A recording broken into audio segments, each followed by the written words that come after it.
Hello and welcome to this very important episode of the Ways to Change Your Workplace podcast with myself, Prina Shah, your host, and I'm bringing back my friend Aadil Abbas all the way from Sydney. Aadil, as you now very much know, is a financial planner, co-owner of Own Financial Planning in Sydney. Adil's details are in the show notes, and you've been getting in touch with us on LinkedIn. You've been getting in touch with us directly as well. So it's been really fascinating with the kind of questions that you're bringing to us in relation to your needs of financial wellness within the workplace.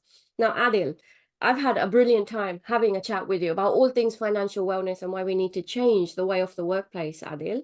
And I want to summarize this by talking about tips to support your employees' financial well-being from a workplace perspective, Aadil. So I've got considerations, and I know you've got considerations. If I might share mine to begin with, and then I'll hand over to you, Aadil. Sure, Yeah. Prina. Okay. Absolutely. Keep it in your perspective because, yeah, it's an important conversation we've been having. And if we can leave your viewers with some tangible next steps, that would be wonderful. Win-win, exactly. So in this conversation, I just want a high-level conversation with my friend Adil to talk about tips to support your employees' financial well-being. And I'm talking from a workplace perspective. Adil is going to bring the financial planning and financial wellness perspective. So from my perspective, this is an obvious statement, but still a controversial one, unfortunately, Adil. In this day and age, pay a fair and livable wage to help people prevent falling into financial difficulty. Right, that's a simple statement to say. Pay a fair and livable wage to help people prevent falling into financial difficulty. I will leave that there. You know what I mean. Develop a financial wellness program that helps protect employees from financial shocks. And this is why I've been talking to my friend Adil, and the conversations have landed so well. So, by developing a financial wellness program, it can include several strands, such as giving employees more control of their finances through hardship loans or earned salary access. That's a different concept altogether. Employee benefits that reduce living costs. Hello, we're already helping employees with their health and reducing their, fitness costs. How about living costs? And if we can help employees to reduce living costs, that would be brilliant. Financial education that develops soft skills attitude of financial, wellness, our judgments in relation to finances and our behavior in relation to finances as well. So for an example, making people be more inclined to plan or save for the future. Adil, the other thing we haven't talked about also is our relationship to money. Every single one of us has a different relationship to money based on our conditioning and all of that. And I know you get into the psychology with your clients very early on to understand each, partner's appetite, financial appetite. In the workplace, we don't do this at all. And I think that's a huge missing piece.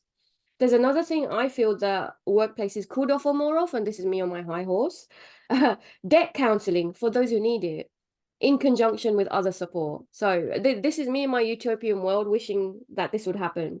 And then communicate about financial well-being regularly with a range of channels. So, we learn differently, both to promote available support and to encourage open discussions about financial issues that we all face. So, Adil, that's me on my high horse to summarize why I'm talking with you and why it's really important to bring the conversation of financial wellness into the workplace.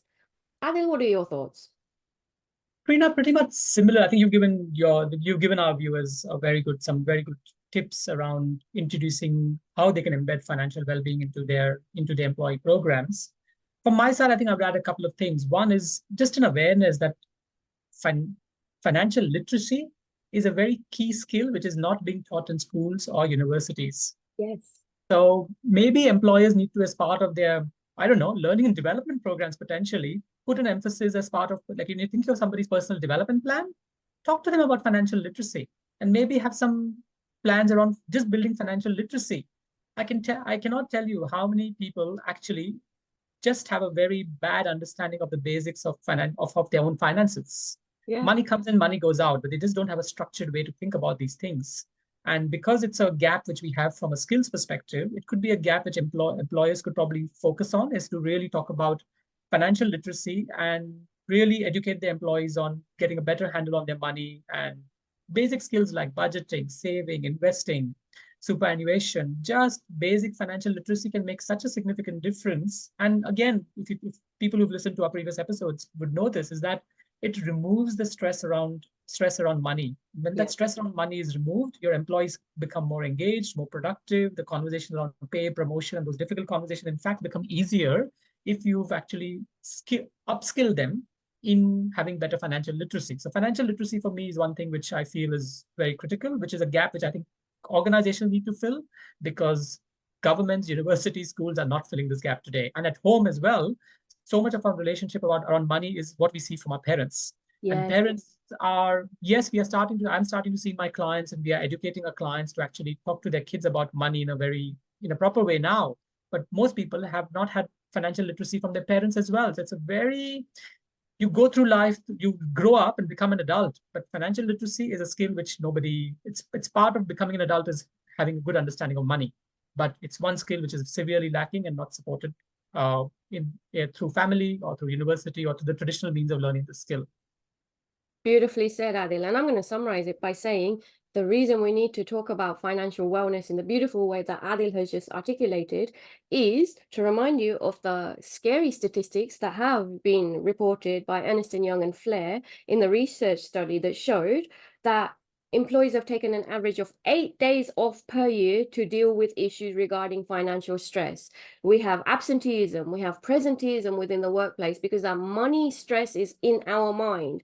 And if we haven't iterated it enough, the importance of why we need to talk about this, the Australian economy spend as much as $15 billion a year with direct costs to employers worth approximately 10 billion through absenteeism or presenteeism in relation to financial well-being stress, Adil.